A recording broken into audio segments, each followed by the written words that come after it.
بحبه، كنت ببوسه، كنت بحضنه، كنت معقول يا دكتور؟ والله.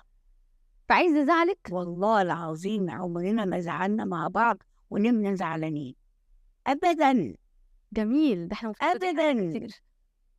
ولا يمكن زعلنا خرج الصراحه غرفه النوم مهم قوي. ابدا. وانا بناتي معودهم على كده، اللي انا نشأتهم على كده. اي حاجه بينك وبين جوزك ما تطلعش بره صفق غرفة اول باول. فعمرنا ما زعلنا مع بعض، بالعكس.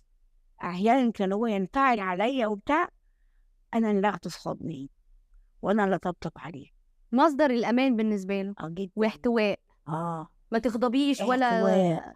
ولا تروحي عند أهل حضرتك ولا حافظة تخافي. كلمة